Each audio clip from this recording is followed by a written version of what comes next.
salah satu ciri khasnya itu untuk menerapkan kurikulum Merdeka itu penerapan pembelajaran berbasis proyek dan PBL, Pak. Ya, betul. Nah, di sini untuk matematika, Pak, apakah cocok untuk semua materi diterapkan model tersebut, Pak?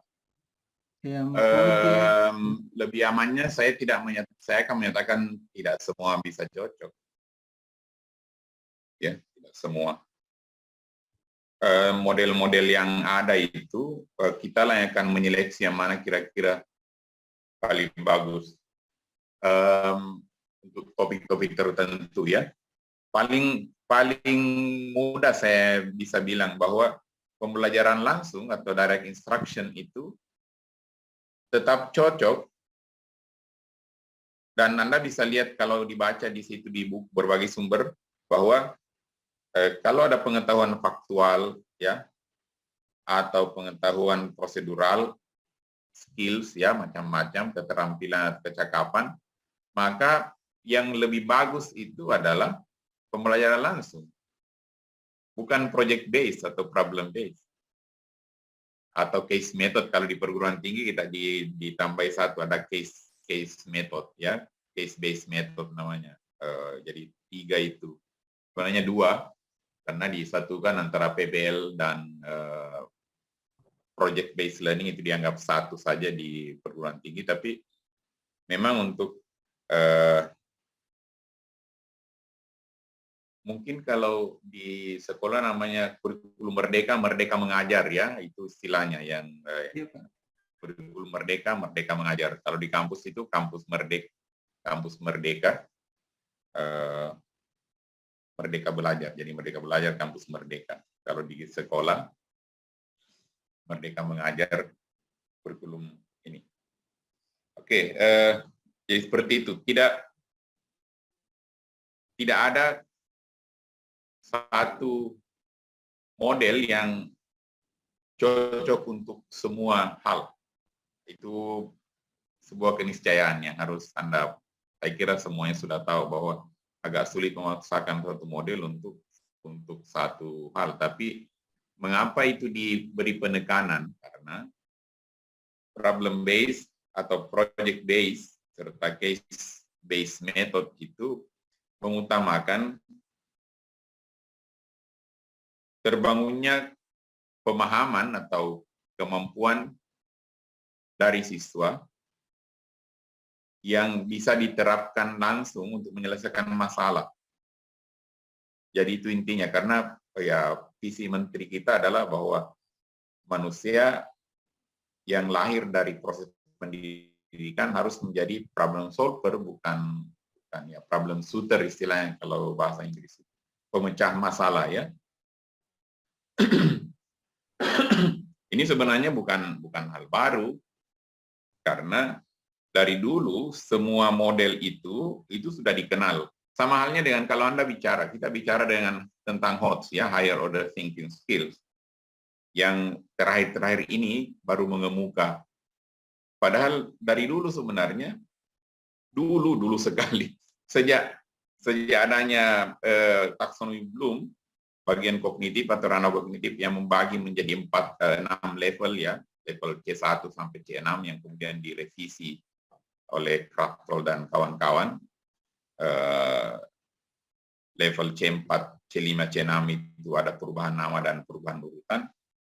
Itu dari dulu sudah dikenali sebenarnya, dan selalu dari dulu ya sudah disarankan bahwa pada saat kita mengajar yang dipentingkan itu adalah C4 ke atas sebenarnya, karena kalau C1 sampai C3 saja itu level biasa.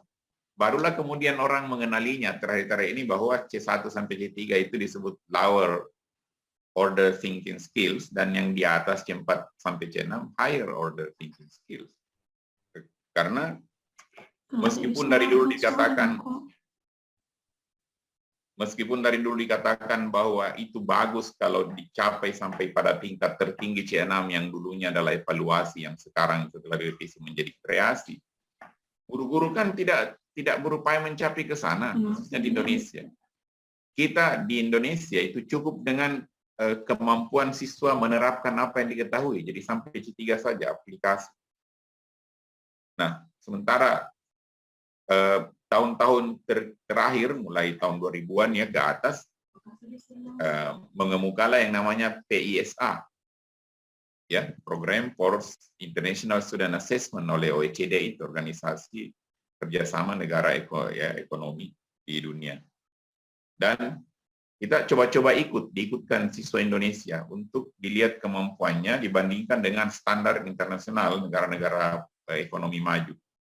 Dan apa yang terjadi? Sampai sekarang, ini putaran keberapa ini, tahun 2018 ya, itu tidak pernah bagus hasil kita. Tidak pernah bagus, khususnya matematika. Karena ternyata pun yang target C1 sampai C3 yang selama ini banyak digeluti oleh guru itu masih belum optimal. Jangan diharap untuk C4 sampai C6 higher order thinking skill, yang itu larinya semua ke mathematical literacy. Nah, untuk menjawab itu, karena dilihatlah bahwa soal-soal PISA itu adalah mengukur kemampuan siswa untuk yang namanya literasi matematika, yang Anda paham semua, literasi matematika, kemampuan memformulasikan, merumuskan, kemudian menggunakan matematika dalam kehidupan, dalam memecahkan masalah dalam kehidupan, itu intinya literasi matematika. Ternyata tidak jadi kalau hanya sampai C3. Karena C3 meskipun sudah namanya penerapan, itu menerapkan masih yang superficial. Contohnya sama maksud superficial. Siswa diajari luas bangun datar. Misalnya persegi panjang. Intinya luas bangun datar itu kan dibangun dari konsep luas persegi panjang. Ya. Semuanya luas bangun datar. Mulai dari segitiga, persegi, jajar genjang, dan seterusnya. Dibangun dari luas persegi panjang semua konsepnya. Sampai bahkan luas lingkaran. Siswa tahu itu, diajari, paham konsepnya, tahu bahwa luasnya adalah panjang kali lebar. Lalu guru mengatakan, mereka juga sudah bisa kok untuk menerapkan itu, jadi sudah sampai C3 aplikasi. Lalu apa ini maksud aplikasi? Oleh guru-guru itu secara kebanyakan. Mereka tahunya kasih soal, sebuah persegi panjang, panjangnya sekian, lebarnya sekian. Tentukan berapa luasnya. Kalau siswa sudah bisa menjawab bahwa luasnya adalah berapapun panjangnya dan berapa lebarnya itu dikalikan, itu dianggap siswa sudah mencapai level C3, aplikasi. Padahal itu belum aplikasi yang sebenarnya. Karena Anda sadari enggak, kalau siswa hanya tahu begitu, itu tak lebih daripada siswa semakin mantap perkaliannya. Bukan konsep luasan yang semakin baik. Karena kalau dapat sebuah persegi panjang diberikan soal cerita, macam-macam soal cerita, dan diberikan dimensinya, panjangnya ada sebuah lahan berbentuk persegi panjang, panjangnya ini dan lebarnya sekian, tentukan berapa luasnya. Dan jadinya pokoknya siswa lancar sekali, luas adalah panjang kali lebar atau lebar kali panjang. Dan Anda tahu beberapa penelitian menunjukkan pada saat soalnya dimodifikasi sedikit, misalnya ada informasi dua hal dalam soal tersebut, persegi panjang juga, tapi informasi bukan panjang dan lebarnya, tapi dimensi lain, misalnya kelilingnya berapa ya, kemudian panjangnya berapa, lalu ditanyakan luasnya, apa yang dikerja oleh siswa? Siswa itu yang dia lakukan adalah dia kali itu juga dua bilangan yang muncul. Jadi misalnya sebuah persegi panjang kelilingnya 18 dan lebarnya 4. Ditanyakan tentukan luas persegi panjang tersebut. Apa yang dia lakukan? Luasnya adalah 4 kali 18. Terbiasa bahwa apapun yang ini terbentuk pemahaman yang semu. Yang tadinya hanya diperlihatkan bahwa anak-anak sekalian mereka secara mungkin model yang digunakan adalah model discovery learning. Mereka menemukan sendiri, dituntunnya, menemukan rumus luas persegi panjang dengan berbagai eksperimen yang sangat bagus dilakukan memang untuk itu. Lalu mereka akhirnya paham, dilihat bahwa paham, kesimpulan bahwa kalau ada persegi panjang dimensinya P dan dimensinya L, maka luasnya adalah P kali L ternyata. Lalu diberikanlah tugas, lancar juga. Beberapa waktu berikutnya dites kembali dan dibentuk soal cerita. Dan apa yang terjadi? Setelah beberapa waktu ternyata yang dipahami itu yang menempel di kepalanya adalah apapun yang muncul kalau ada soal persegi panjang dan ada dua bilangan yang muncul, maka luasnya itu adalah hasil kali dari dua bilangan itu. Meskipun ternyata yang diberikan dalam soal bukan lagi panjang dan ukuran lebar, tapi lebarnya dan kelilingnya persegi panjang itu. Nah, kali tonji. Dia kali, dan itu dianggap luas. Jadi bayangkan itu yang namanya kita selama ini pencapaian untuk C3. Itu yang dimaksud C3, yang superficial, yang mengambang. Dan akhirnya terukur secara internasional kita peringkat 10 dari bawah, masih di sekitar situ saja. Lalu shocklah orang-orang di Indonesia, pakar pendidikan di Indonesia, bahwa pencapaian matematika kita ternyata sangat rendah. Lalu dibanding-bandingkan dengan olimpiade yang hampir setiap tahun, olimpiade matematika internasional yang dulu itu hanya ada yang namanya IMO, International Mathematics Olympics. Ya, saya pernah ikut untuk level provinsi, saya tidak lolos untuk level nasional. Dan kita hampir setiap tahun, dimanapun dilaksanakan, rata-rata di Eropa saat ini, dapatlah medali. Sampai saat ini.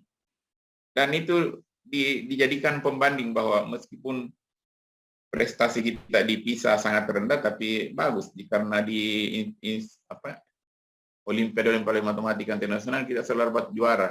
Dan itu pembodohan namanya. Karena yang namanya Olimpiade adalah masih siswa terpilih, super top yang jago matematika memang diikutkannya, itu tidak sama sekali bisa mewakili kompetensi matematika siswa di Indonesia secara umum. Apalagi kalau PISA yang diukur adalah siswa umur 15-an tahun, kalau tidak salah, ke bawah ya, kelas 2 SMP. Ya. Nah, kemudian orang semakin sadar bahwa ada masalah dalam pendidikan kita, dalam pembelajaran matematika, dalam cara belajar. Ternyata siswa hanya sampai pada level pengetahuan saja. Ternyata C2 meskipun banyak diklaim C3, tapi ternyata tidak, C3 yang superficial. Lalu muncullah orang meniru-niru Finlandia, kemudian muncullah ide bahwa yang harus dinaikkan itu adalah HOTS, ya. HOTS itu adalah 3 level teratas dari taksonomi Bloom, yaitu sintesis, ya, apalagi terakhir kreasi, ya, analisis, sintesis, dan kreasi. Nah, begitu ceritanya. Lalu dilihat bahwa memang siswa Indonesia tidak tahu menggunakan matematika untuk menyelesaikan masalah. Anda pernah lihat enggak soal-soal literasi? Saya mungkin pernah cerita minggu lalu, kalau tidak salah, pertemuan yang lalu, bahwa soal literasi, kalau Anda saksikan soal literasi atau melihat-lihat, banyak siswa ya kesannya begini, kalau dia baca soal itu, dia paham. Mereka bilang ini sama sekali tidak kelihatan matematikanya, tapi tidak bisa selesai kalau kita tidak pakai matematika. Itu baru soal literasi yang baik. Dan itulah soal-soal di PISA yang level 5 sampai level 6 itu 4, 5, 6 itu soal begitu. Nah, bagaimana supaya siswa tahu menyelesaikan begitu-begitu? Mereka harus dilatih untuk mampu menggunakan matematika, tidak langsung apa yang dia sudah pelajari langsung dipakai, bahwa seperti tadi mencari luas lahan karena mereka sudah diajari cara mencari luas persegi panjang, dan kebetulan lahannya di setting seperti diceritakan seperti berbentuk luas, berbentuk persegi panjang. Bukan begitu. Penerapan yang dimaksud adalah membutuhkan pemikiran awal yang menjembatani antara solusi yang diinginkan dan pengetahuan yang sudah dimiliki oleh siswa. Jadi tidak langsung pengetahuan itu yang sudah mereka pahami langsung bisa dipakai menyelesaikan masalah, tapi harus dibikin jembatannya. Jembatannya itu namanya kita modelkan. Pemodelan matematika itu satu juga pendekatan pembelajaran berdasarkan modeling yang lagi mengemuka, bukan hanya di Indonesia belum saya kira, tapi kalau Anda lihat penelitian-penelitian di dunia sekarang yang digalakkan itu adalah mengajarkan matematika berbasis pemodelan. Jadi karena itu semua ujung-ujungnya itu semua adalah masih dalam nuansa problem based dan project based. Proyek yang baik, yang disetting dengan baik, model masalah yang baik dalam PBL atau proyek yang baik, masalah yang baik dalam proyek karena sama-sama mengatasi masalah itu project based dan problem based, bedanya hanya pada scope ya. Itu bukanlah yang dimaksud masalah di sana. Kalau siswa lihat bilang gampang jadi kasih begini. Bukan. Problem based atau project based, masalah yang di dalam itu disetting sedemikian sehingga satu memang dia bukan masalah rutin. Yang kedua siswa akan kita buat putar-putar otaknya supaya baru bisa selesai. Putar-putar ini harus di mana posisi bahwa dia harus membuat model, dia harus mengkaji ini, dia harus mengkaji itu, dia harus ingat konsep ini yang sudah mereka pahami. Tapi tidak jadi kalau hanya konsep itu dipahami begitu saja. Dia harus mampu memodifikasi konsep yang dipahami, menghubungkan konsep yang sudah dipahami, ada koneksi di dalam sehingga dengan koneksi-koneksi antar konsep mereka akhirnya bisa bilang, oh iya, kalau saya hubungkan ini dengan ini, kita bisa lihat modelnya kan begini. Masalah ini bisa dimodelkan begini, dan ternyata baru masuk di situ matematikanya untuk menyelesaikan apa yang sudah dimodel. Barulah selesai masalah, jadi tidak langsung. Harus ada jembatan, dan jembatan itu atau bridge-nya adalah pemodelan matematika yang benar. Ya, pemodelan matematika yang benar paling tidak harus diawali dengan menggunakan pemisalan yang benar. Anda ingat di dalam program linear misalnya, atau SPDLP, SPLDP, SPLTP dan seterusnya. Kasus-kasus begitu, kalau Anda salah model, salah. Bagaimana memodelkan bagus? Memisalkan dengan benar. Saya bahkan dulu ikut sepaham dengan orang-orang yang mengatakan bahwa kalau ada soal cerita atau masalah matematika, Anda sudah menggunakan pemisalan yang benar, itu sudah setengah jalan selesai. Jadi itu itu rentetannya, Rahmat ya dan kawan-kawan sekalian, bahwa kenapa problem based dan project based, dan kenapa saya berani mengatakan bahwa itu bukan satu sepatu untuk semua kaki. Nah, tidak akan ada yang begitu. Tidak bisa ada satu sepatu yang cocok untuk semua ukuran kaki manusia. Itu adalah peribahasa untuk dari ya orang Inggris mengatakan one suit for all, tidak mungkin ada ya, tidak mungkin ada begitu. Tidak mungkin ada model yang cocok untuk semua materi matematika. Tidak mungkin ada pendekatan yang cocok untuk semua materi matematika. Tidak mungkin ada pendekatan yang cocok untuk semua mata pelajaran. Ya. Tapi bahwa diupayakan ke sana, diarahkan ke sana, kalau bisa, ya ada tantangan yang bisa diselesaikan oleh siswa yang tidak sekaligus selesai dalam seperti soal-soal rutin, maka itu lebih baik dibandingkan hanya mengisi pembelajaran dengan pengumuman, konsep-konsep diumumkan, rumus diumumkan, dan cara penyelesaiannya ditunjukkan saja, karena itu paling tidak akan yang mendominasi adalah pembelajaran langsung. Dan ingat, pembelajaran langsung menjadi diklaim sebagai model pembelajaran yang paling banyak berhasil selama ini. Kalau Anda baca-baca di berbagai literatur. Nah, yang menantang sekarang saya bisa sampaikan juga ke Anda, salah satu keresahan saya dari dulu itu tentang proyek magister kita adalah Anda tidak ada PPL, ya. Yang ada itu micro teaching kayaknya, very micro teaching, seperti yang Anda lakukan di beberapa bulan yang lalu bersama Pak Hamzah. Kalau Anda kuliah S2 di IKIP Surabaya atau UNESA, ya namanya juga salah satu tujuan Anda dididik menjadi magister pendidikan matematika itu supaya qualified jadi dosen dosen ya mengajarnya di perguruan tinggi, S1 minimal.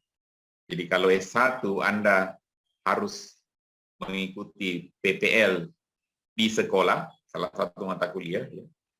Sekarang malah 3 itu atau 2 ya mata kuliah PPL, PPL 1, PPL 2. Maka di tingkat ini, tingkat magister pendidikan matematika, kalau di Surabaya itu mereka PPL di S1.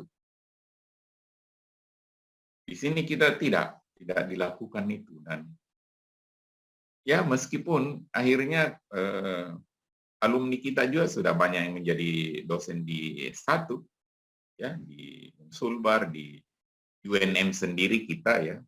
Anda tahu berapa dosen kita itu alumni S1 dan S2-nya tetap di UNM pendidikan matematika S1 dan pendidikan matematika S2. Tapi saya berani mengatakan bukan pengetahuan tidak sehebat, tapi tantangannya di sekolah di S2 itu tidak selevel ya dengan apa yang mahasiswa S2 di UNESA hadapi. Karena salah satunya kita tidak punya namanya PPL. Anda bisa bayangkan, Anda PPL di S1 mengajarkan kalkulus, no? Salah satu mata kuliah PPL di Surabaya itu dikasih begitu. Dan yang menjadi kalau dulu ada guru pamong, ya ada dosen pamong, mungkin saya akan jadi dosen pamong mulai mengajar kalkulus, limit ya macam-macam atau fungsi di semester 1. Kan menarik itu, supaya Anda qualified betul-betul untuk jadi dosen. Nah, di kita sekarang ditekankan juga untuk problem based dan project based itu, apa yang tadi saya bilang, case based method. Dan banyaklah kita pusing, apalagi di jurusan matematika, di program matematika paling tidak. Saya yang disuruh misalnya mengajarkan project based atau problem based di kalkulus 1 dan 2, bisa saja, insya Allah saya bisa melakukan itu. Cuma saya tidak sampai hati melakukan itu mahasiswa karena agak sulit kalau saya melihat kemampuan awal mereka yang baru lulus dari SMA untuk komunikasi proyek. Diharapkan mereka belajar sendiri untuk menyelesaikan proyek yang membutuhkan mungkin 1 bulan mengkaji matematika sendiri. Sedangkan saya sibuk saya menjelaskan, mendiskusikan kepada mereka konsep-konsep kalkulus, belum tentu mereka paham. 1, karena kemampuan mereka memahami matematika agak kurang, atau yang kedua, banyak minat pahami tapi salah paham di bawah dari SMA. Tapi bisa sekali. Kalau Anda melihat namanya buku yang dibuat oleh Stewart, kalkulus Stewart, itu banyak di sana proyek, hampir di setiap akhir bab disediakan kasus yang bisa diproyekkan, bisa di project based learning kan modelnya. Jadi banyak sekali peralatan, banyak resources ya. Pak Ilham, dosen kita di analisis real, pusing juga, dia bilang bagaimana analisis real harus berbasis proyek. Ya. Sementara di sana lebih banyak membuktikan teorema dan seterusnya. Itu sebenarnya bisa juga, banyak cara. Bahkan ada buku yang diklaim menyediakan banyak proyek untuk analisis real 1 dan 2 misalnya. Pak Ilham sempat suruh saya telusuri itu bukunya, dikasih judulnya, ternyata dia dapat informasi buku ini berisi banyak proyek, ternyata buku itu tidak ada yang gratis. Cari di LibGen tidak ada. Yang ada tersedia cuma 1 bab. Di berbagai, di penerbitnya sendiri disediakan 1 bab yang bisa dibuka dengan gratis. Kalau mau bukunya full, harus dibeli dan mahal. Anda tahu enggak apa yang saya lakukan? Akhir tahun lalu, saya hubungi penerbitnya, itu penerbitnya adalah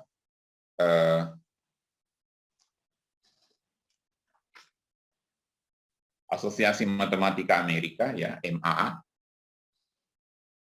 Buku itu judulnya Resources for the Study of Real Analysis. Memang di dalam banyak proyek yang dikasih tahu memang bahwa ini proyek yang cocok untuk analisis real. dan bagaimana memproyekkan yang namanya pengetahuan tentang kekonvergenan barisan dan seterusnya, dan kekonvergenan deret dan seterusnya ya, macam-macam. Dan dibalas oleh penerbit itu bahwa kami akan kirimkan. Dan pertengahan bulan lalu, bulan Maret, setelah saya minta sekitar Oktober ya, November tahun lalu, Oktober, ternyata bukunya sampai di sini. Ini juga pencapaian. Ini bukunya saya dikirim dan kayaknya ini mahal bukunya. Hasil analisis. Saya sudah kasih tahu Pak Ilham bahwa bukunya sudah tiba Pak. Jadi kalau kita mau bikin project based learning untuk analisis real sudah bisa jalan. Tidak tahu siapa yang ngajar untuk matematika lanjut untuk semester ini. Karena materinya itu aljabar dan analisis kan. Siapa di kelasmu? Pak Hisham. Sama? Prof. Suradi, Pak. Prof. Suradi. Berarti Pak Hisham untuk analisis realnya, Prof. Suradi untuk aljabarnya kan? Iya, Pak. Ya begitu. Nah, sebenarnya disarankan kita sangat disarankan juga untuk pakai project based atau problem based, tapi melihat kondisi maka persyaratan itu biasa dipenuhi saja secara administratif dalam pelaksanaan. Ya paling yang dipakai adalah diskusi case based method, karena yang case based method itu adalah paling tidak mahasiswa ikut berpikir keras selama perkuliahan untuk menyelesaikan soal-soal, berdiskusi bersama soal-soal yang menantang, yang sebenarnya sangat bisa di project based atau di problem based learning. Jadi saya tahu Anda lah yang akan banyak nanti menjalankan kurikulum Merdeka itu kalau dilanjutkan ya. Karena meskipun banyak kesempatan untuk Anda menjadi dosen di satu universitas, biasanya tak 1 atau 2 di jurusan pendidikan matematika atau pendidikan matematika diterima dosennya. Anda ini banyak, dari tempat lain juga banyak. Jadi kalaupun misalnya tidak sempat jadi dosen dan menjadi guru, dan itu kemungkinan besar Anda akan menjadi guru memang. Ya siap-siap untuk menjadi pelaksana itu kalau setelah tahun 2024 kurikulum itu masih terus dilaksanakan. Kita kan tidak tahu apa yang akan terjadi ke depan setelah, siapa juga menjamin bahwa kebijakan-kebijakan menteri yang sekarang akan dilanjutkan kalau bukan dia lagi yang jadi menteri. Kalau tetap dia nanti pada periode berikutnya yang mungkin saya akan berlanjut. Kalau tidak, biasanya Anda tahu lah yang namanya ada perubahan kebijakan kalau ada perubahan struktur kepemerintahan. Tapi itu sesuatu yang bagus sebenarnya. Dan itu kan sebenarnya kurikulum itu adalah kurikulum yang sudah itulah kurikulum yang dibawakan oleh para guru penggerak. Anda tahu guru penggerak kan? Jadi teman senior Anda, om Anda mungkin guru Anda di SMA atau SMP yang saya tahu yang mendaftar menjadi guru penggerak.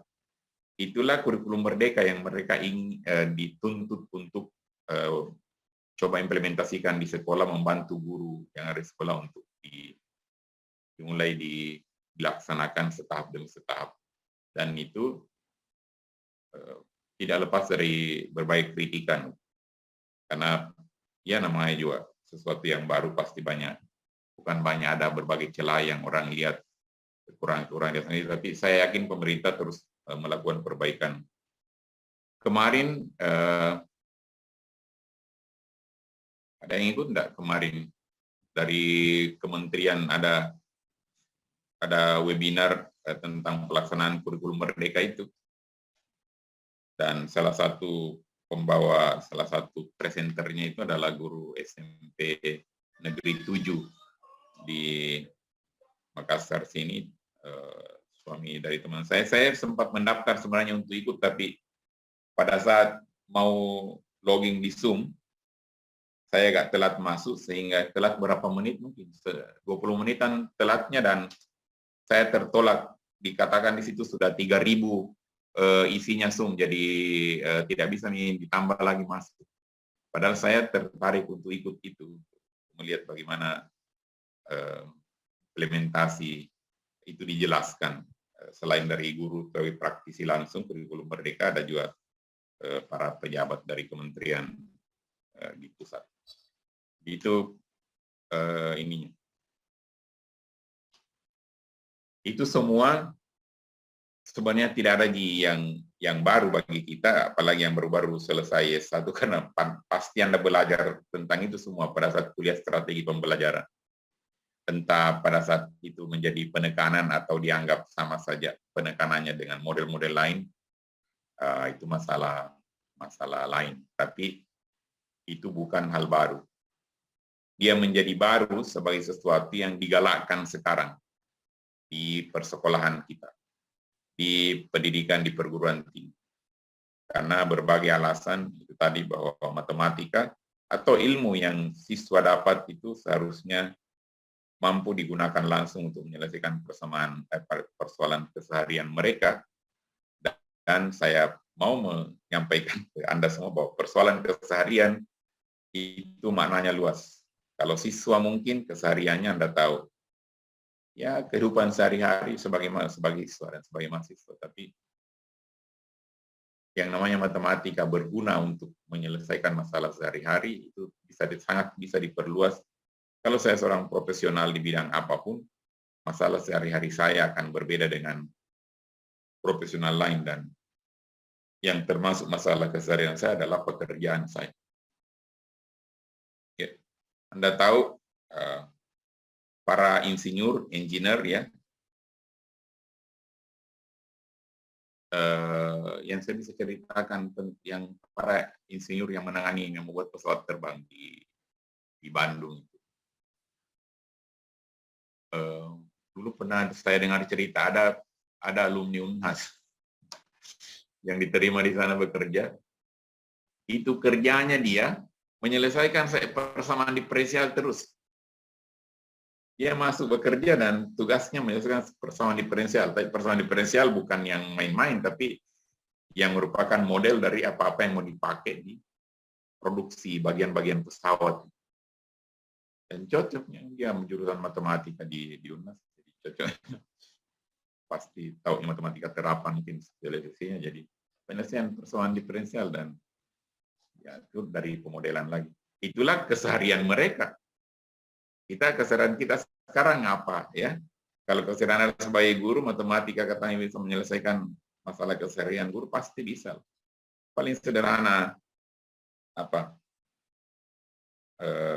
penataan kelas Anda pakai matematika pasti. Ya, menata bangku itu model matematika yang harusnya Anda pakai, geometri. Paling sederhana timing ya, pengaturan waktu dan seterusnya Anda pakai matematika. Ya. Seperti itu. Pernah mungkin teman-teman semua mendengar ungkapan mathematics is human activity. Itu dikemukakan oleh seorang pakar pendidikan matematika berkebangsaan Belanda ya, namanya Hans Prudential, orang Yahudi juga.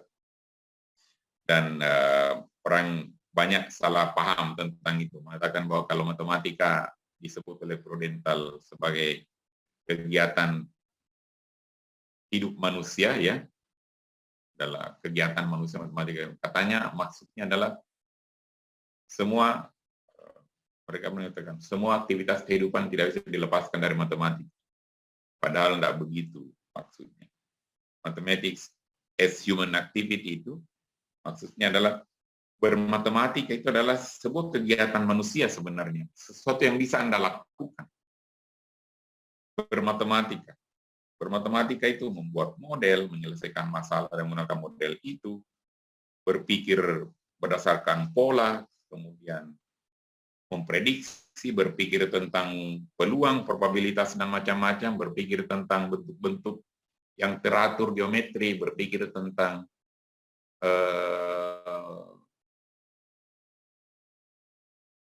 fenomena alam yang ternyata mengikuti berbagai model yang kita bisa matematikakan. Itu semua disebut dengan bermatematika, mathematizing, dan itu adalah kegiatan manusia. Manusia bisa melakukan itu. Kegiatan yang sangat manusiawi, bisa sekali dilakukan oleh manusia. Bukan maksudnya bahwa semua kegiatan atau aktivitas kehidupan manusia tidak lepas dari matematika. Sampai pernah ada satu orang yang bilang berkedip mata itu matematika di belakangnya. Saya bilang, bagaimana caranya? Kayaknya kalau mata berkedip tidak ada matematikanya di belakang. Kita tidak perlu matematika untuk berkedip. Tidak boleh sembarang juga dibilang. Oke.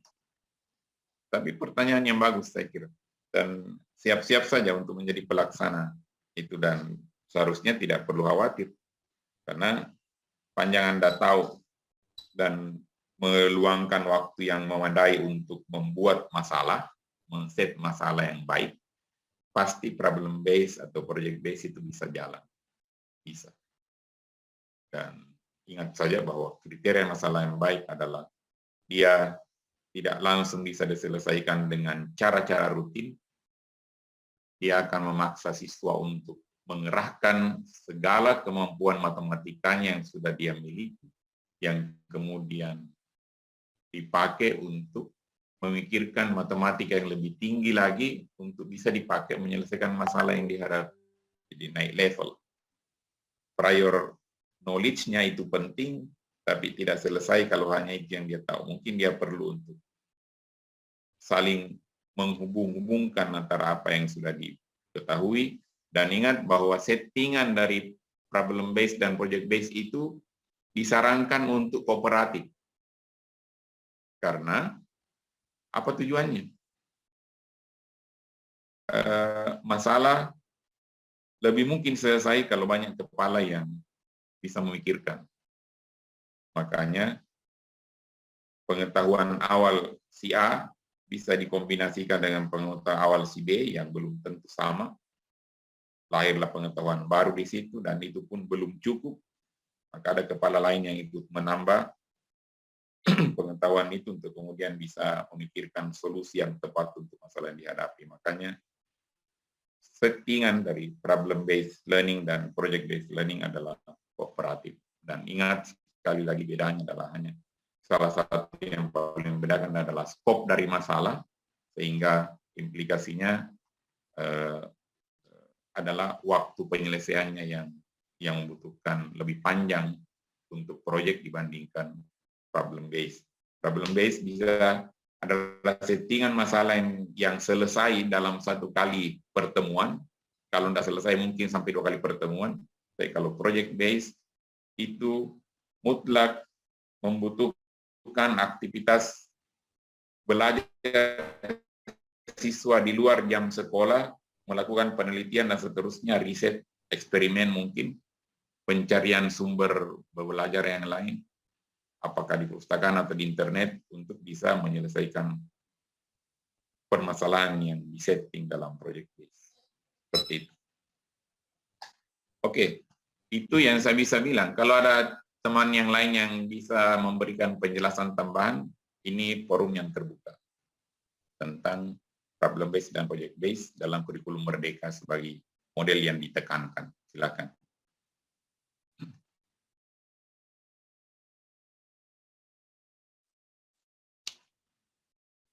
Saya ini dari tadi tidak tahu bagaimana kabarnya Yuliana Bahar, masih bermasalah soundnya? Tidak, Pak. Oh, ya berarti laptopnya mungkin tadi yang lagi. Oke.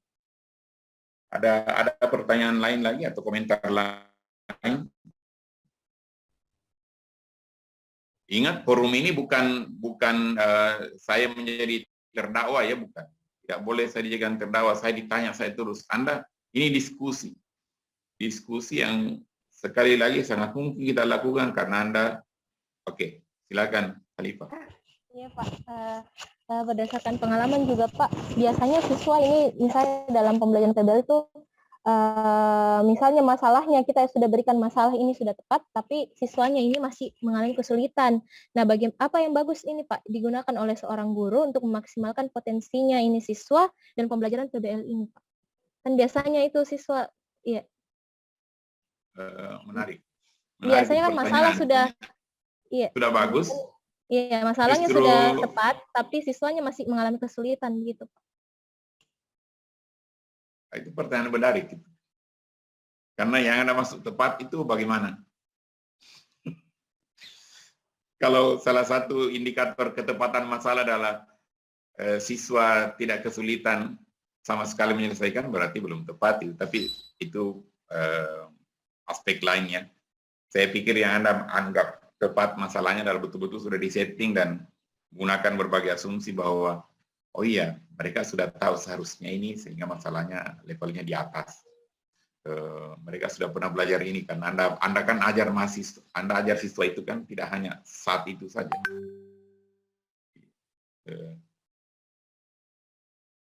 Sehingga Anda tahu, Anda punya asumsi tentang kemampuan yang mereka sudah pahami.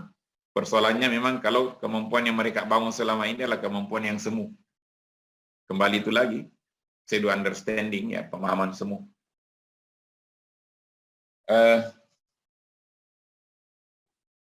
Agak sulit juga rasanya nih kalau begini. Saya akan kirimkan ke grup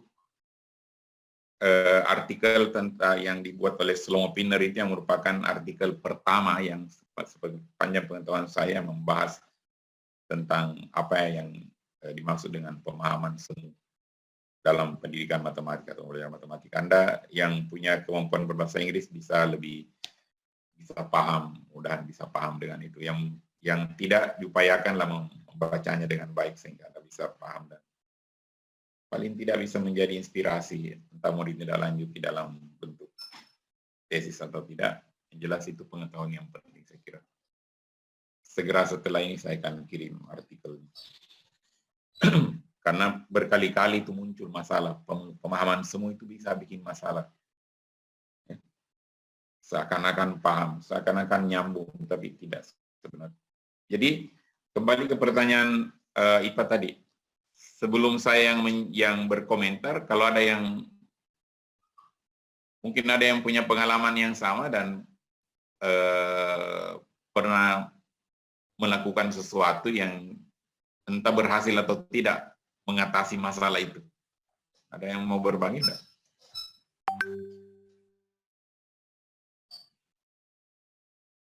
Masalahnya sudah diupayakan disetting dengan sangat baik.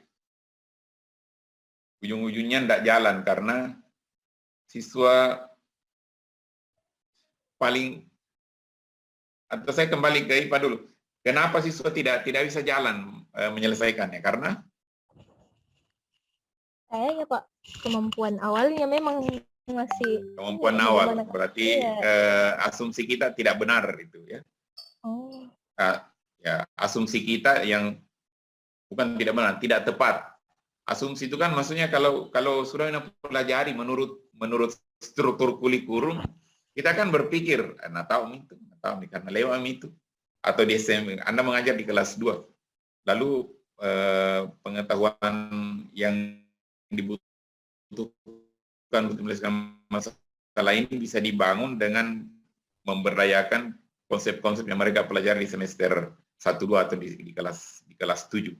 Anda mulai kelas 8. Ternyata tidak jalan, Ki, karena lupa semua itu. Setelah lewat kelas 7, konsep-konsep dia lupa. Itu bisa juga gara-gara pemahaman semu tidak bertahan lama. Bisa gara-gara pembelajaran selama ini tidak bermakna. Jadi it was not a meaningful learning. Sehingga pemahaman yang terbangun tidak masuk sampai memori jangka panjang, melekat. Memori jangka pendeknya saja, karena mungkin persoalan koneksi, persoalan apa, terutama koneksi, pengetahuan baru yang dibangun tidak dikoneksikan dengan baik dengan apa-apa yang sudah ada di kepalanya, sehingga lepas setelah beberapa waktu, lepas sebagian-sebagian itu, sehingga tidak bertahan lama, tidak masuk pada memori jangka panjang, dia hanya berada disimpan memori jangka pendek. Dan kembali itu lagi, semua berpotensi untuk melahirkan pemahaman yang semu. Jadi asumsi kita, guru tidak bisa disalahkan yang begini-begini, karena yang bisa dilakukan adalah Anda harus setback, memperbaiki semua itu. Tidak ada jalan lain. Tidak ada jalan lain kecuali memperbaiki. Apakah Anda mau perbaiki saat itu atau, dan seharusnya sudah ada rencana alternatif pada saat di satu pertemuan Anda rencanakan sebelumnya bahwa Anda akan laksanakan problem base, ternyata besoknya sudah hari H, jalan, tidak berhasil ini, siswa tidak. Nah, ternyata asumsi saya tidak sama dengan apa yang sebenarnya siswa miliki. Asumsi Anda meleset, ya, tidak seperti kenyataan, jadi tidak jalan. Maka seharusnya Anda memang dari awalnya sudah punya rencana B. Bagaimana kalau tidak jalan? Kalau tidak ada rencana B, tidak ada jalan lain selain mengambil jalan mundur, bahwa kalau begitu kita pelajari ini dulu.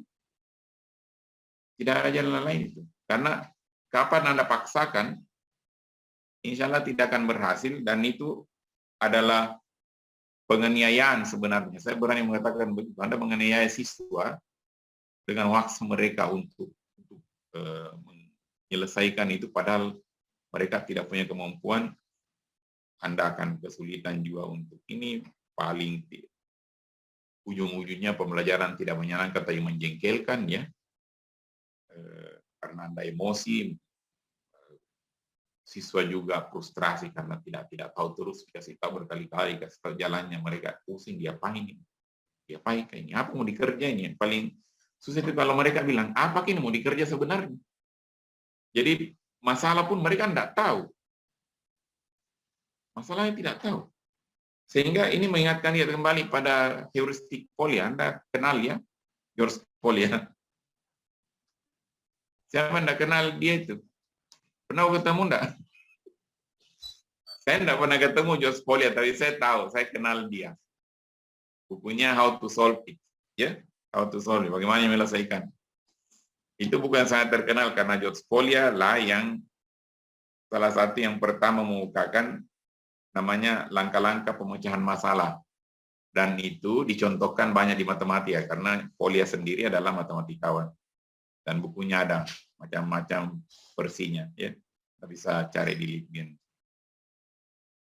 Yang di sana Polya mengatakan langkah heuristik, ya, yang bisa dipakai menyelesaikan masalah itu terdiri dari 4. Oke. Yang pertama, mengetahui masalah. Yang kedua, merencanakan strategi penyelesaiannya. Yang ketiga, melaksanakan strategi itu. Dan yang keempat, memeriksa kembali apa yang sudah dilakukan. Itu 4 langkah heuristik Polya dalam pemecahan masalah yang banyak dipakai pada penelitian di skripsika atau di tesis pada saat teman-teman kita meneliti tentang kemampuan pemecahan masalah matematika siswa. Tadi itu, kalau kita tidak tahu masalah itu apa sebenarnya di dalam, apa ini yang mau dikerjakan, maka kita bermasalah dari awal. Heuristik Polya tidak akan jalan, karena langkah pertama dari Polya itu adalah memahami masalah dulu. Dan sayangnya pemahaman masalah, kalau oleh para peneliti kita, mahasiswa atau calon magister, itu dipahami sederhana sekali, dibilang yang penting siswa itu sudah tahu apa yang diketahui dan apa yang ditanyakan. Padahal itu adalah bentuk yang paling dasar. Anda tahu, diketahui, di titik 2 atau diket, lalu di DIT titik 2. Karena kalau sudah ditahu itu semua isinya, ditahu itu masalah, padahal tidak sesederhana itu. Ya. Mengetahui masalah berarti Anda tahu semua elemen dari masalah, Anda tahu dasar masalah itu bisa muncul, dan seterusnya, dan seterusnya. Ya. Dan Anda tahu kenapa masalah itu bisa dibuat. Sehingga disitulah munculnya yang namanya, selain problem solving sebagai sebuah pendekatan, ada juga problem posing. Anda pernah dengar kan? Pengajuan masalah, pendekatan pengajuan masalah. Ada pendekatan pemecahan masalah, ada pendekatan pengajuan masalah. Itu sama-sama pentingnya sekarang di matematika.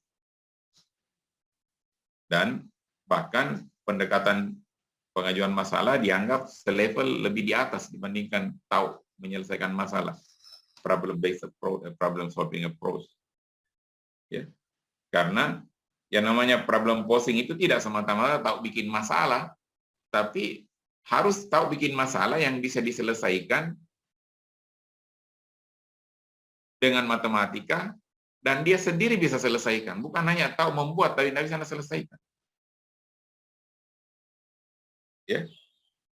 Dari kondisi yang diberikan. Nah, bagi Anda yang sudah jadi guru, pernah mengajar, Anda semua pernah menjadi problem poser itu. Pernah. Saya paling sering melakukan problem posing, tapi bukan dalam pembelajaran, tapi dalam ujian. Saya kasih masalah mahasiswa kan. Dan itu sebuah kebohongan besar kalau saya sendiri ternyata tidak bisa jawab itu. Tidak boleh dong, tidak boleh. Jadi Anda tahu kalau saya kasih Anda soal kalkulus 1, kalkulus 2 ya.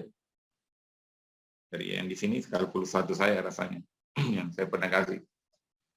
Anda jangan mengira saya tidak menyiksa diri menyelesaikan itu dulu. Dan saya tidak boleh menggunakan level ilmu saya untuk kemudian membuat masalah, karena itu menganiaya Anda namanya. Masa level master misalnya saat itu saya pakai untuk Anda yang baru mau menyelesaikan semester 1 perguruan tinggi, kalkulusnya tidak boleh dong. Saya harus mampu membuat masalah, mengajukan masalah ke Anda yang saya pakai asumsi apa yang Anda sudah diskusikan bersama dengan saya selama paruh semester sebelumnya, misalnya sebelumnya. Dan saya juga punya asumsi bahwa ya pengetahuan-pengetahuan di SMA itu masih berguna, pasti lebih dimentapkan lagi selama perkuliahan. Dan kalau Anda sudah kuasai itu, maka soal yang saya berikan seharusnya Anda bisa pahami, bisa kerjakan, meskipun mungkin tidak langsung apa yang Anda pahami konsepnya, membuktikan limit begini konsep epsilon delta ya, Anda langsung dikasih, bisa langsung pakai, belum tentu. Tapi Anda harus melakukan pemikiran lebih keras sedikit tentang apa yang Anda sudah ketahui setelah ditantang oleh soal dengan soal yang saya berikan. Jadi adalah dari 5 nomor itu 1, 2, 3, 4, 5 bertingkat-tingkat. Ada yang langsung, oh ya, hitunglah limit ini, limit kiri misalnya, untuk ini yang nantinya ujungnya adalah ternyata hasilnya minus tak berhingga. Ya itu kadangkala masih saya bilang tembak langsung gini. Iyalah, kalau Anda cerdas Anda tembak langsung. Tapi kalau tidak pasti salah kok juga. Meskipun itu kelihatan soal enteng sekali, tapi saya tidak akan kasih soal yang sangat mudah yang Anda cukup menghafal konsep limit tak hingga Anda langsung bisa selesaikan itu. Pasti ada pemikiran level atas sedikit baru Anda bisa. Ya. Dan semakin tinggi nomor soalnya biasanya 1, 2, 3, 4, 5 tidak berurutan juga tingkat kesulitannya, tapi bahwa nomor 5 paling sulit tidak. Tapi soal itu saya tingkat-tingkatkan. Mungkin nomor 1 mudah sekali, nomor 2 sulit sekali, nomor 3 agak sulit dan seterusnya. Dan sekedar informasi, biasanya ada satu soal di antara 5 itu yang menjadi penanda. Kalau ada mahasiswa yang mampu jawab itu, maka saya pasti kasih A. Karena itu soal yang baik sekali, yang Anda seharusnya tidak bisa jawab kalau Anda bodoh-bodoh. Saya sudah ukur. Kalau dia pintar betul kalkulus ini, dia bisa jawab ini, dan seharusnya saya kasih A. Meskipun mungkin soal-soal lain yang justru lebih enteng tidak dijawab dengan benar full, tapi ini yang betul-betul soal utama ternyata dia bisa jawab dengan baik, maka saya tidak peduli dapat A. Itu salah satu pendekatan saja dalam asesmen saya Jadi kembali ke pertanyaan Alifa tadi, Anda bisa lakukan remedial saat itu juga, karena ternyata sudah mengidentifikasi setelah berjalan beberapa waktu pembelajaran dan mentok sana sini ya, ternyata belum dipahami ya. Oh, belum dipahami. Oh ini ternyata video ini, kasihan ini anaknya orang. Anda identifikasi semua, lalu tidak ada jalan lain. Anda harus sediakan waktu, menginvest waktu ya, untuk membahas ulang itu. Mungkin bagi beberapa orang dibahas ulang, tapi beberapa orang yang lain, siswa yang lain memang baru dibahas. Bagi dia, karena waktu dibahas oleh gurunya dulu tidak ada peduli, dia tidak hadir, atau dia tidak paham. Saya bisa cerita hal unik.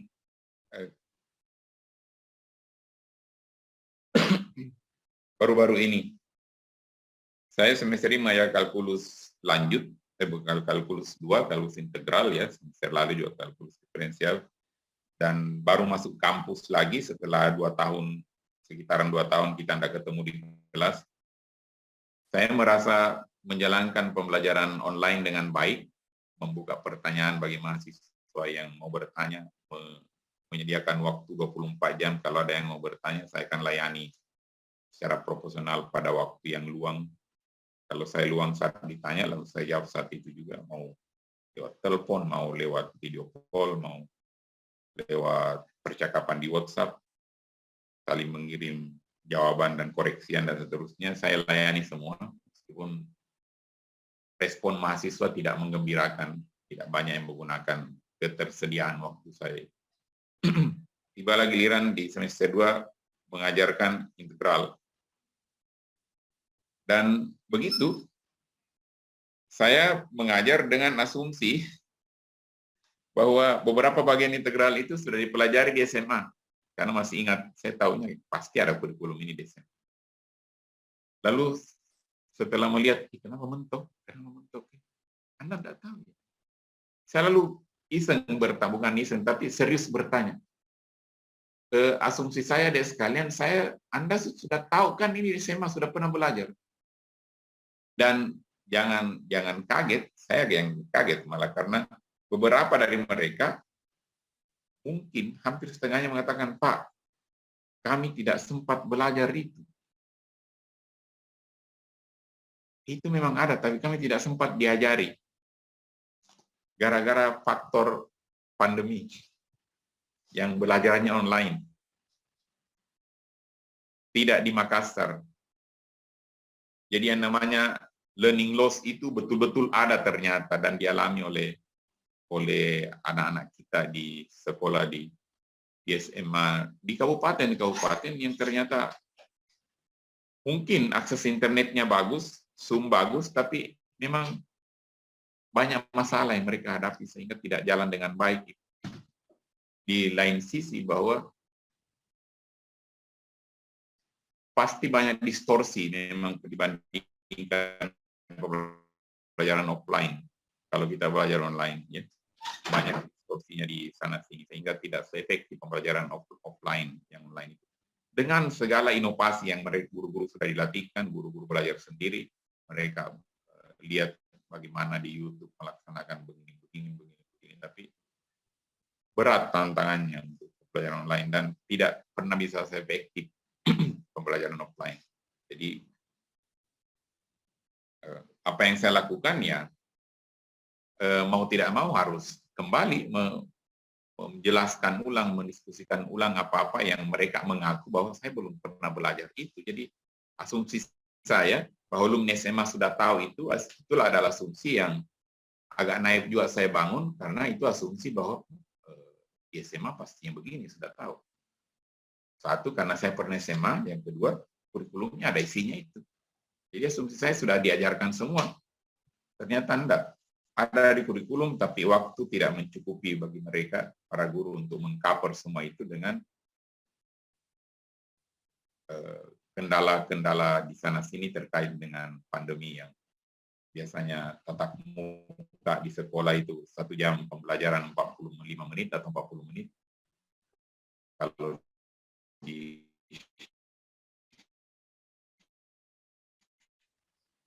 pembelajaran online mungkin cuma 30 menit satu sesi pembelajaran, itu efeknya coverage materi, ya, cakupan materi, sudah itu kedalaman pembahasan juga akan berkurang.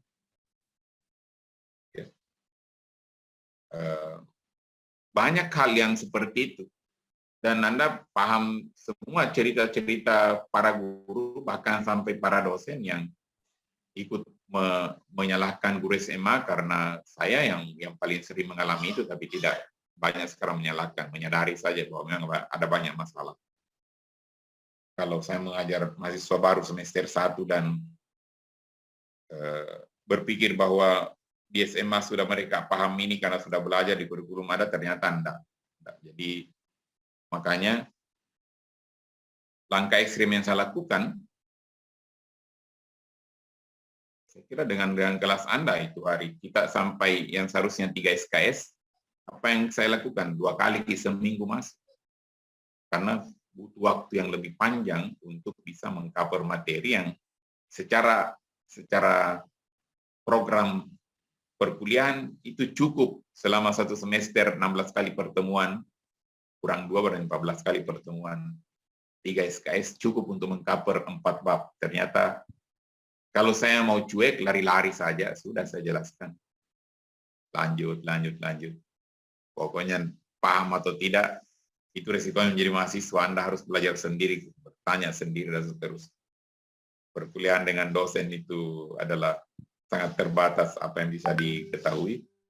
Sudah, saya tidak perlu meluangkan waktu tambahan ekstra 2,5 jam setiap minggu untuk bersama-sama dengan Anda semua.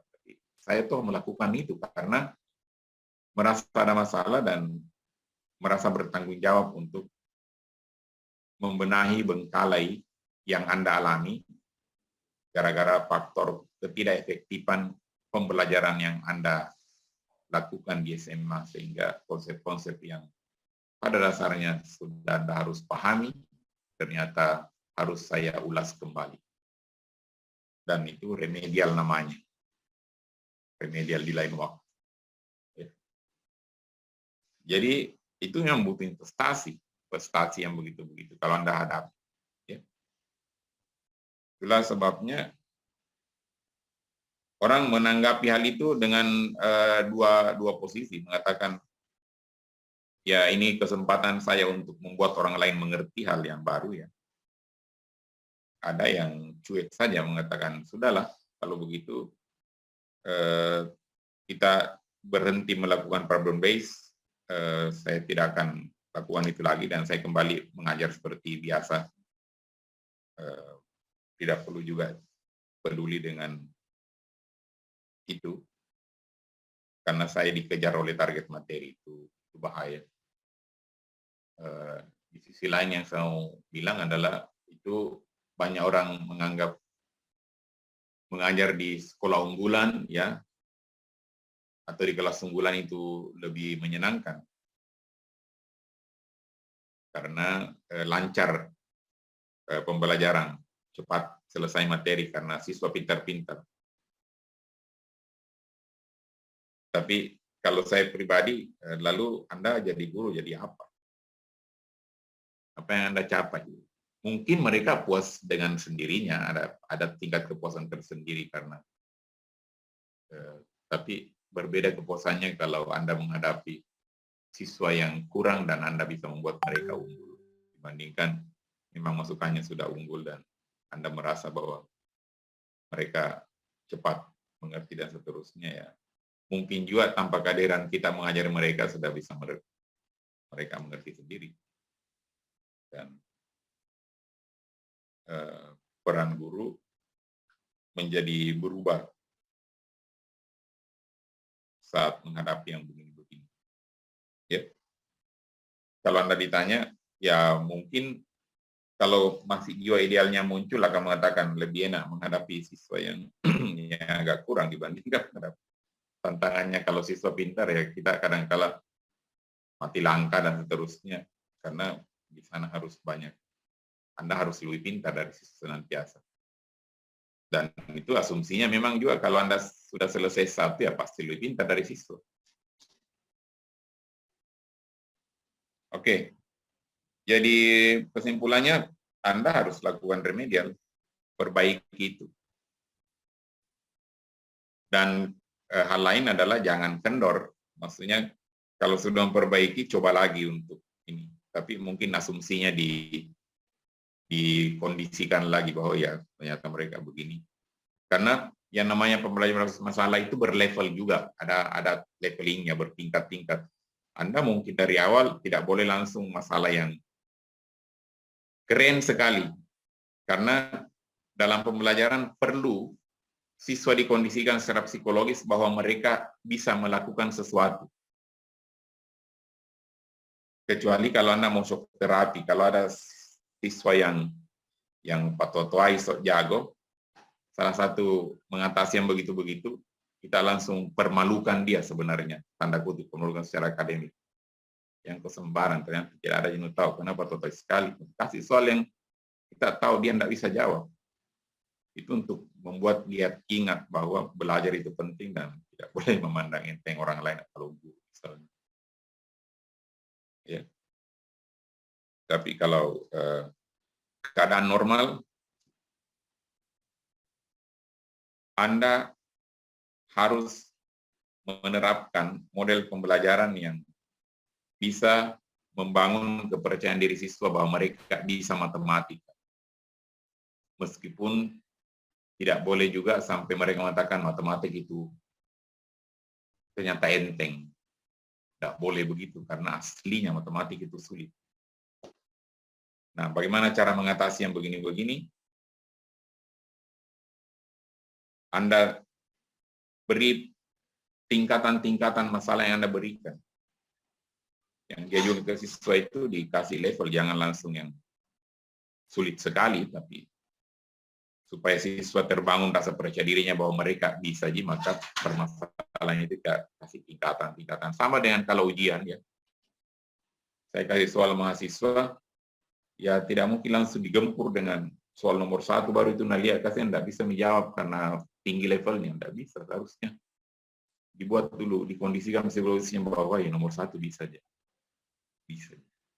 Lagi nomor 2, itu mulai berpikir.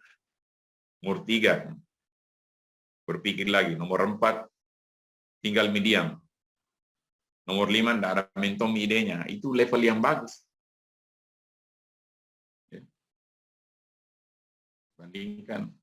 Baru nomor 1, pusingnya apa mau itu. Bahkan untuk menulis kata pertama saya tidak tahu. Misalnya Anda kasih soal, saya kasih soal kalkulus dan langsung pembuktian, tidak mungkin kan? Tidak. Jadi penting untuk membuat siswa terbangun kepercayaan dirinya bahwa mereka bisa melakukan sesuatu, dan itu bisa dilakukan salah satunya dengan memberikan soal-soal awal, masalah-masalah awal yang yes, dia bukan masalah rutin, artinya tidak bisa langsung selesai, tapi kita berpikir, saya kira bisa gini, bisa diselesaikan. Bisa. Tidak terlalu sulit ini nanti, kalau mereka semakin terbiasa menyelesaikan masalah, maka level masalahnya akan ditingkatkan dari waktu ke waktu. Sama juga kalau kita tahu ada siswa yang minder di kelas dan saya tidak bisa cerita terlalu banyak begini karena ada Pak Abbas yang sudah jadi guru, ada teman-teman lain yang sudah jadi guru, punya pengalaman yang saya yakin jauh lebih kaya dengan apa yang saya pernah alami, ya. Bagaimana membuat siswa secara psikologis siap, percaya diri. Kalau ada siswa yang tidak percaya diri, kita kondisikan untuk dikasih soal, baru ditunjuk naik, tapi kita tahu bahwa dia bisa. Ya, dia bisa. Dan itu harus hati-hati, jangan sampai tujuan kita ingin membuat dia percaya diri malah semakin jatuh karena salah kasih soal. Harus hati-hati. Andalah yang punya kearifan melihat, oh ya, saya kira nah ini bisa gini. Saya melihat dia tidak percaya diri sekali, maka saya coba untuk mengangkat rasa percaya dirinya di hadapan orang-orang yang memandangnya selama ini tidak bagus dengan memberikan soal yang meskipun kadangkala bisikan dari temannya mengatakan Mudah sekali, nyata yang bisa naik kerja. Jangan pikirkan mereka itu. Pikirkan yang mau Anda bantu. Jangan pikirkan yang bahwa ini akan dicemooh oleh siswa yang lain bahwa memang mudah sekali gitu. Ya, tidak apa-apa. Tidak apa-apa dikasih begitu, tapi kita ingin sisi siswa yang minder ini harus diobati sedikit demi sedikit. Kemudian bisa ditingkatkan setahap demi setahap kemampuan matematikanya. Kemampuan menyelesaikan masalahnya ditingkatkan terus dari waktu ke waktu, tapi itu harus dibangun dari awal dengan soal-soal yang kita bisa yakin. Saya yakin mereka bisa menyelesaikannya. Oke. Dan yang sebaliknya tadi, kalau ada yang mau diobati di shock culture istilahnya ya, di shock terapi, maka kita kasih. Saya punya pengalaman mengajar bimbingan belajar selama beberapa tahun dulu, di Makassar, beberapa tempat malah, namanya satu bimbingan belajar. Dan Anda tahulah, anak-anak dari SMA 2, anak SMA 1, SMA 3, di sini yang top-top dulu. Itu patotoi sekali kalau di bimbingan belajar. Sok jago sekali. Lalu bagaimana caranya menginjak leher mereka supaya tidak patotoi?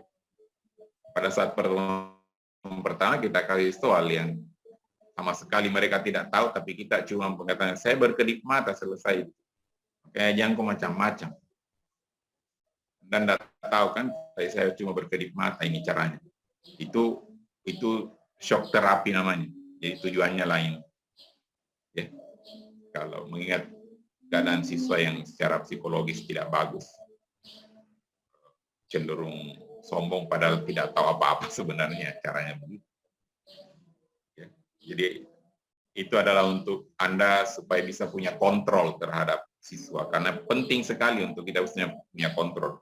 Anda penting untuk membangun image yang baik, pencitraan yang baik. Jadi ide pencitraan itu bukan hal yang buruk sebenarnya. Saya harus membangun citra yang baik di depan siswa atau mahasiswa. Apa gunanya? Supaya bukan untuk kemudian memperdaya mereka, karena kalau citra Anda bagus, Anda dipercaya oleh orang, bahkan Anda bicara bohong pun itu kan dipercaya. Itu tidak boleh disalahgunakan begitu sebenarnya. Saya membangun citra baik dari awal supaya selanjutnya Anda yakin bahwa apa yang saya diskusikan dengan Anda adalah sesuatu yang benar, dan yang saya sampaikan itu adalah sesuatu yang benar. Meskipun 1-2 tempat saya kadang-kala salah, dan mahasiswa yang baik, siswa yang baik akan berani mengatakan, bagaimana dengan itu Pak? Mungkin tidak langsung mengatakan saya salah, tapi bertanya secara naik, bagaimana dengan ini Pak? Bagaimana dengan ini? Saya akan memikirkan ulang bilang, oh iya ternyata saya salah paham. Bukan salah paham, saya salah dalam hal ini tadi, penyampaiannya terusnya begitu. Oke. Apa lagi?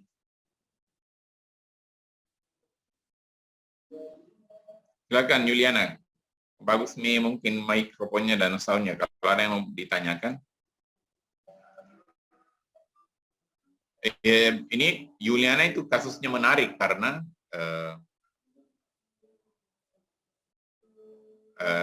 pasti pada saat PPL itu kita di PGSD mengajarkan semua kan, kecuali mungkin olahraga Anda tidak ajarkan dan agama. Ya enggak? Iya, Pak. Jadi semua mata pelajaran lain yang tidak khusus Anda pasti ajarkan pada saat PPL. Iya, Pak. Lebih menantang dibandingkan Rahmat dan kawan-kawan yang hanya mengajar matematika di SMP atau SMA pada saat PPL. Dan matematika SD jangan dikira lebih mudah. Itu lebih sulit diajarkan karena Anda meletakkan dasar pemahaman konsep yang benar di sana. Dan yang saya maksud pemahaman konsep yang benar adalah konsep betul-betul benar, dan itu benar sepanjang masa, bukan bahwa leveling tingkat abstraksinya berbeda mungkin dari SMP dan SD serta SMA, ya itu wajar menurut biasanya memang begitu, tapi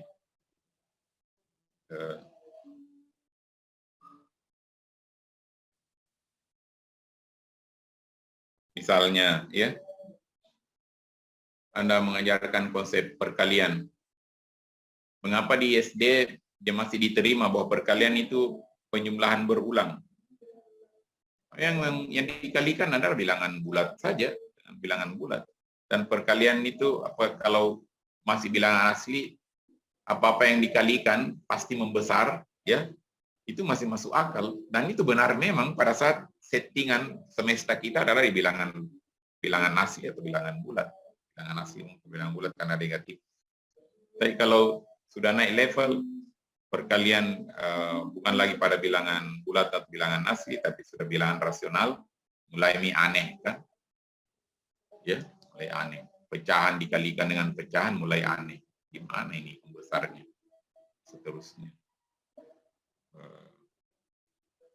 Naik ke SMA nanti, bukan lagi bilangan dikalikan. SMP mungkin bukan mulai bilangan dikalikan, tapi simbol lagi dikalikan. Lahirlah bentuk aljabar, ya, A kali B. Mengapa A kali B bisa ditulis AB? Lalu 2 tambah 1/2 bisa ditulis 2/2. Ya enggak? Kan menarik. A kali B sama dengan AB. Tulisannya kan 2 ditambah 1 ditambah 1/2. Itu betul adalah 3/2, tapi bisa ditulis juga pecahan campuran 1/2. Nah, kalau dilihat ujungnya 1 ditambah 1/2 bisa ditulis 1/2. A kali B ditulis AB.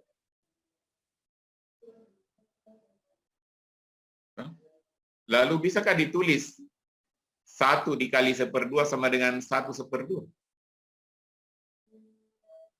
Didampingkan begitu.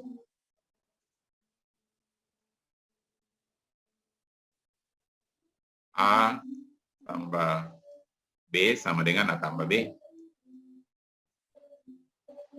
A kali B sama dengan AB. Kalau ditulis begini, ini aljabar. Sekarang 1 ditambah 3/2 sama dengan 5/2 seharusnya. Tapi ini tidak ada masalah. Masalah itu 2 tambah 1/2. Ini kalau dikerjakan jadi 4/2 tambah 1/2 sama dengan 5/2 yang sama dengan 2/2.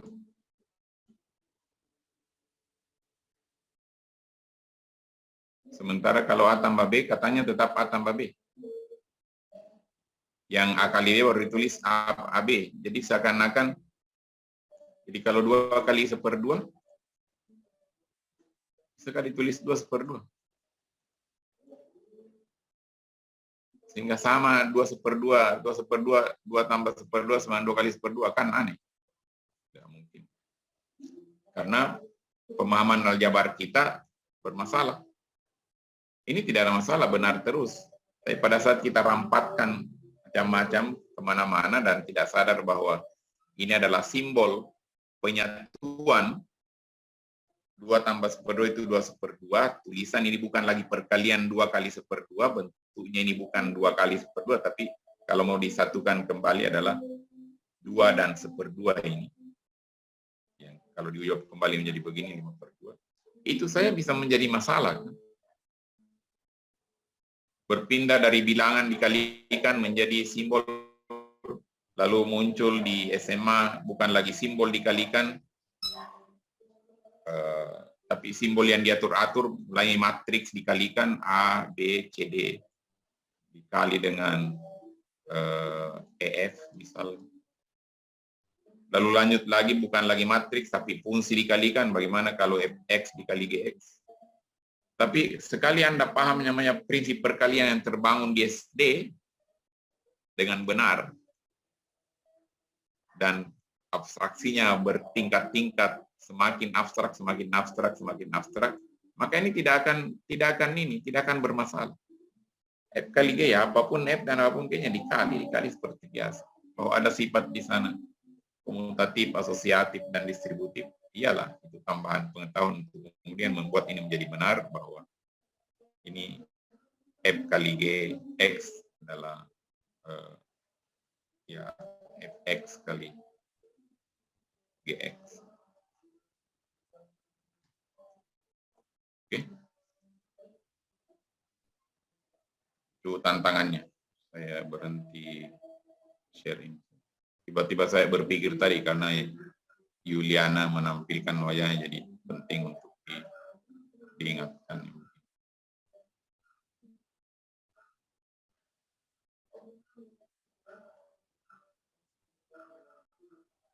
Oke.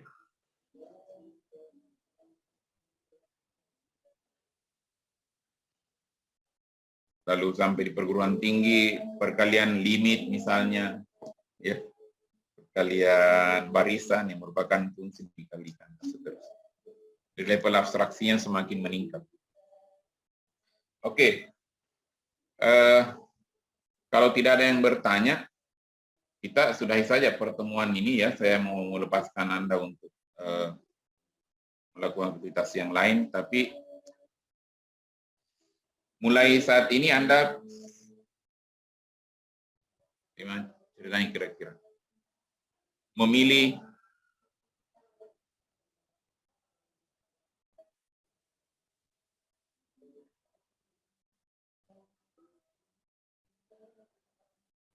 model pembelajaran yang Anda pertama harus suka paling tidak. Karena itu yang akan Anda buatkan tugas selanjutnya dalam bentuk paket pembelajaran satu pertemuan yang lengkap. Yang tidak perlu dipresentasikan lagi dipakai mikroteaching, tapi Anda cukup mengumpulkan nanti paketnya secara lengkap. Tapi mengakhiri pertemuan kita, saya minta semua memikirkan kira-kira model apa. Waktu Anda tampil bersama Pak Hamsa di bagian yang lalu, itu sudah beda-beda model yang Anda pakai ya semua. Atau ada yang sama modelnya? Ada yang sama, Pak. Yang sama. Ya. Agak berat memang juga, karena kalau masalah preferensi Anda akan bisa saja sangat mungkin sama antara yang satu dengan yang lain, preferensi model yang disukai. Tapi mungkin yang akan berbeda nanti adalah topik matematika yang Anda pilih untuk dibuatkan lesson plan. Ya. Jadi cuma jangan juga gara-gara pertanyaan Rahmat tadi yang mengatakan di kurikulum Merdeka itu adalah problem based dan project based, semua pakai itu nanti ya, jangan. Karena model-model lain juga bagus sih. Model lain bagus, Jigsaw itu bagus ya. STD itu bagus kalau dipakai dengan baik, TPS itu bagus, NAT itu bagus, group investigation itu bagus, apalagi problem based itu bagus, discovery learning itu bagus, guided discovery learning itu bagus ya.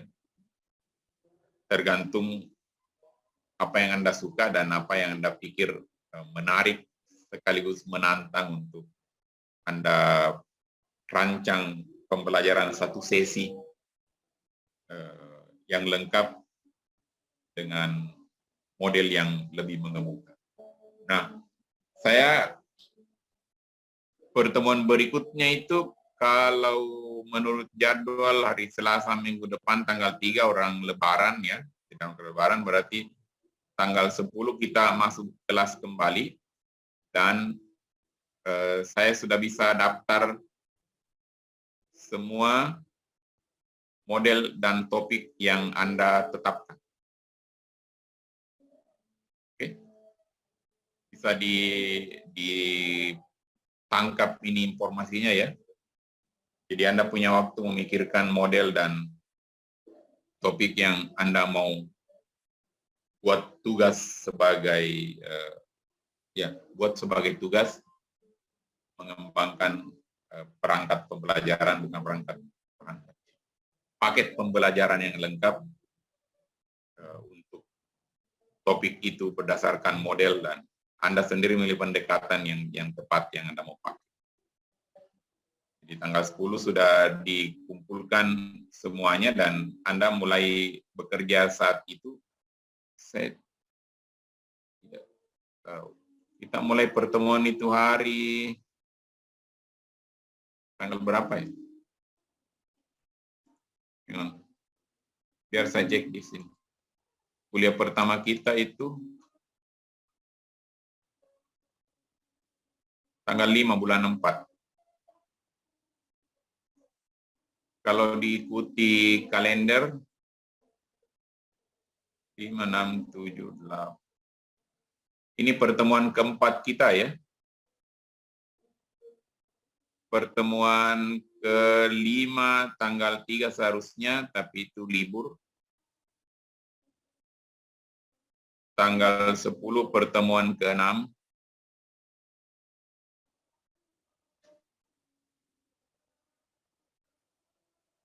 Oh iya.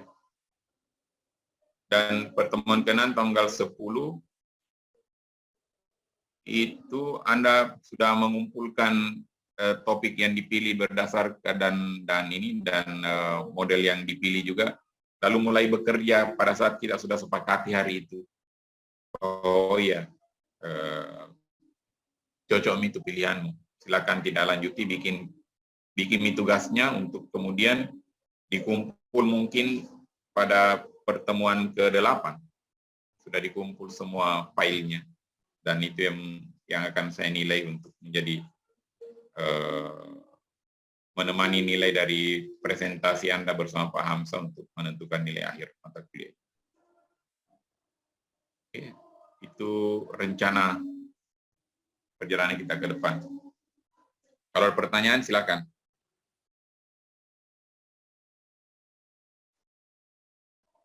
Saya Pak. Ada. Ya, Pak Abbas, materi ajarnya itu diambil dari tingkat SMA atau SMP, SMA Pak boleh. Oh iya Pak. Ya. Kalau Yuli mau SD boleh juga, tidak ada masalah. Ya.